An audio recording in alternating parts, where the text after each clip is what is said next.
Hi, everybody. Pastor Kirk here on this hot day in midsummer. Highs in the low hundreds, as the weather lady says. That's a funny phrase. Yesterday, I stepped out of our air conditioned office into the warm sunshine, and it felt so good for about 1 minute. And then, I'm looking for shade. Psalm 91 says, "Those who live in the shelter of the Most High will find rest in the shadow of the Almighty." In other words, when you trust your life to God, God is like shade on a scorching hot day. He's like shade that goes looking for you when you're out in the open somewhere, laboring under a hot sun. Psalm 121 goes, "The Lord himself watches over you. The Lord stands beside you as your protective shade. The sun will not harm you by day, because the Lord watches over your life." See, those are two great scriptures for a summer day like today. Hey, this Sunday we're preaching a Bible story about shade. And it's the book of Jonah, the Jonah story. Not Jonah and the fish, not that story. That's chapters 1 and 2. Jonah and the shade plant. That's chapters 3 and 4. Seriously. And it's part of our Who is My Neighbor series. And don't forget, we all have some neighbor homework, don't we, during the next 3 weeks, to learn the names of our immediate neighbors and to pray God's blessing on them. I mean, it's hard to love your neighbor if you don't know their names, and praying for them is a very practical way to begin loving them. Hey, I want to tell you about some G2G updates. Every time you come to church, you can see there's something new that's happening. There's ductwork, you can't see that. Drywall, you can't see that. But the brick facing is going on, you can see that. And if you go to our website, there are pictures of the interior and exterior work.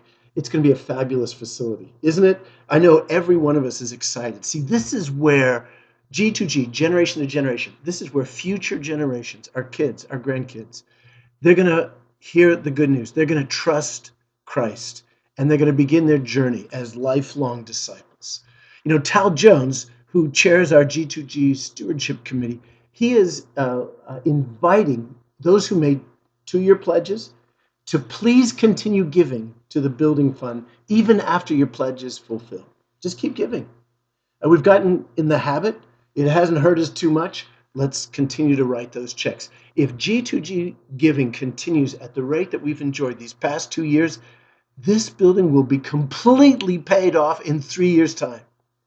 And thanks also to those who didn't pledge 2 years ago, but you gave anyway, almost $250,000. And thanks to you who are newcomers to our church family, and you want to step up and help fund this ministry center. Hey, music and art camp starts on Monday. 125 kids swarming our facility. Every year there's a little miracle during this week. 125 kids show up for camp. They learn a whole play and its music, acting, singing, dancing, and then they perform it 5 days later. 5 days. So come out next Friday night at 6:30 in the worship center and experience the miracle. Summer seminary continues. That's Wednesday night, 6:30 to 7:30, and I'll be teaching this Wednesday on how to keep the faith in the new gay culture, pro-gay culture. This week we'll be over in the worship center because of summer camp. Do you know over 200 people turned out last Wednesday to hear Attorney David Tyra present the major Supreme Court decisions affecting church and state relations? And it was fascinating. It was a great presentation. That session is posted on our website, and David is coming back in 2 weeks, July 29, I think, to unpack the recent SCOTUS ruling on same-sex marriage. How is that going to impact civil rights, Christian witness, and religious liberty? Hey, as summer winds down next month, we want to schedule our annual river baptism event down by the riverside, the American River. So mark your calendars for Sunday, August 23rd at 1 p.m. Next month, August 23rd, 1 o'clock. Jesus commanded every disciple to mark their faith commitment by being baptized. It was the practice of the apostolic church. It's been the practice of the church ever since. It's not an option. if you're a serious Christian? Have you been baptized? Or have you experienced a significant spiritual awakening or renewal? And you'd like to celebrate it by reenacting your baptism. Or perhaps your whole family would like to publicly declare their faith together and celebrate belonging to Christ. That's what this worship service is all about. So call the church office and sign up, and then you'll plan to meet with me in a short baptism class between services on one of these upcoming Sundays. This is always a great summertime worship event. The whole church is invited to, whether you're baptized or not. And think about this. How often can you go to church in your swimsuit?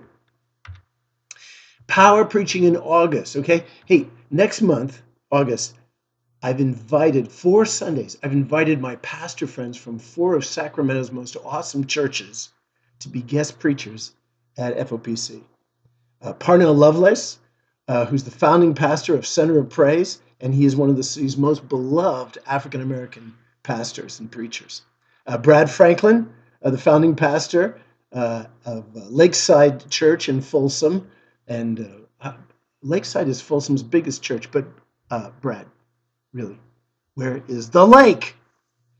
Banning Leapshire on the third week from the booming brand new Jesus Culture Church, which meets and busts out Folsom High School's auditorium. Banning has led an international ministry called Jesus Culture, one of the most impactful youth and worship movements of the past 15 years, and he's going to preach at our church. And then on our 4th week, Lance Hahn from Bridgeway Church in Rockland. Lance is one of the most passionate preachers of the gospel, and I'm excited to share these friends and their preaching gifts with our church. Okay, that's all for now. I love you, church, and I'll see you on Sunday.